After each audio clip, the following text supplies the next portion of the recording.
సూర్యాపేట జిల్లా కేంద్రంలోని 46వ వార్డులో బీజేపీ పార్టీ కౌన్సిలర్ అభ్యర్థిగా పోలోచు మౌనిక బరిలోకి దిగారు. ఈ సందర్భంగా ఆమె వార్డులోని ప్రధాన సమస్యలపై స్పందించారు. 46వ వార్డులో ప్రజలు ఎదుర్కొంటున్న మౌలిక సదుపాయాల లోపాలపై ప్రత్యేక దృష్టి సారిస్తామని తెలిపారు.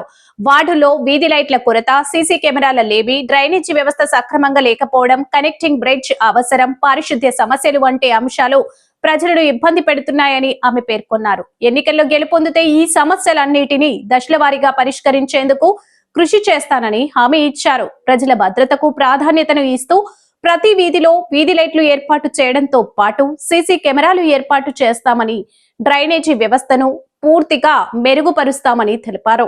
అలాగే రాకపోకలకు ఇబ్బంది కలగకుండా కనెక్టింగ్ బ్రిడ్జ్ నిర్మాణానికి చర్యలు తీసుకుంటున్నామని అన్నారు. పారిశుద్ధ్యంపై ప్రత్యేక శ్రద్ధ పెట్టి పరిశుభ్రమైన వార్డుగా తీర్చిదిద్దుతామని ఆమె స్పష్టం చేశారు. ప్రజల సహకారంతో 46వ వార్డును ఆదర్శ వార్డుగా అభివృద్ధి చేయడమే తన లక్ష్యమని పోలోచు మౌనిక ఈ సందర్భంగా తెలిపారు.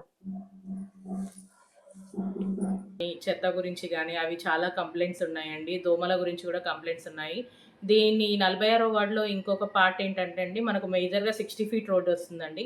కాలేజ్ టైంలో కానీ స్కూల్ టైంలో కానీ ఈవ్ టీజింగ్ ఒకటి, ర్యాష్ డ్రైవింగ్ ఒకటి ఉందండి. స్పీడ్ బ్రేకర్స్ కూడా ఉండాలండి. అది కూడా నేను దృష్టి పెట్టడం జరుగుతుందండి. ఇంకోటి ఏంటంటే ఈ 46వ వార్డులోనే ఒక పట్టున మనకి డ్రైనేజ్ అనేది ఉందండి. వాళ్ళకి అక్కడ డ్రైనేజ్కి మొత్తం కాలువ ఉందండి. వాళ్ళకు బ్రిడ్జ్ అనేది అవసరం ఉంది. అది ఇన్ని గవర్నమెంట్లు మాలో ఎక్కడ జరగలేదండి. నేను గెలవగానే వాళ్ళకి బ్రిడ్జ్ అనేది ఏర్పాటు చేస్తానని చెప్పి మాట ఇవ్వడం కూడా జరిగిందండి. నా 46వ వార్డులో కొంతమంది నిరుపేద కుటుంబస్తులు కూడా ఉన్నారండి. ఇల్లులు లేని వాళ్ళు ఉన్నారు, ఉద్యోగాలు లేని వాళ్ళు ఉన్నారండి. వాళ్ళందరికీ అన్ని రకాలుగా ఆదుకుంటానని చెప్పి వాళ్ళకు మాట ఇవ్వడం కూడా జరిగిందండి. ఇవన్నీ నేను చేయాలనుకుంటున్నానండి. దీనికోసమే నేను 46వ వార్డు కౌన్సిలర్గా నిలబడ్డానండి. నన్ను అందరూ సపోర్ట్ చేస్తారని, గెలిపిస్తారని ఆశిస్తున్నానండి. గత 10 సంవత్సరాలుగా రాజకీయంలో తిరిగానండి. గత 10 సంవత్సరాలుగా ప్రజాసేవ చేశాను. కరోనా టైంలో కూడా నేను ప్రజలకు సేవ చేయడం జరిగింది. కూరగాయలు పంచడం అయితేంది. మెడికల్ కాలేజ్లో ఇంతకుముందు కూడా నేను కొన్ని ఎక్విప్మెంట్స్, మాస్కులు అవి పంచడం జరిగిందండి. అలాగే 16 అన్నీ చేయడం జరిగిందండి నేను. సో నాకు ఇంకా అవకాశం ఇస్తే నేను ఇంకా మెరుగైన సేవలు చేయాలని అనుకుంటున్నానండి. దానికోసం నేను చాలా కష్టపడుతున్నాను, ఇంకా కష్టపడతాను. నిరంతరం ప్రజల్లోనే ఉంటాను, ప్రజల కోసమే పనిచేస్తానండి.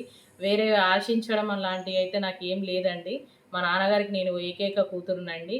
నేను ప్రజాసేవ కోసమే వస్తున్నానండి. నన్ను ఆదరిస్తారని, నాకు సపోర్ట్ చేస్తారని చెప్పి నేను చాలా ఆశిస్తున్నానండి.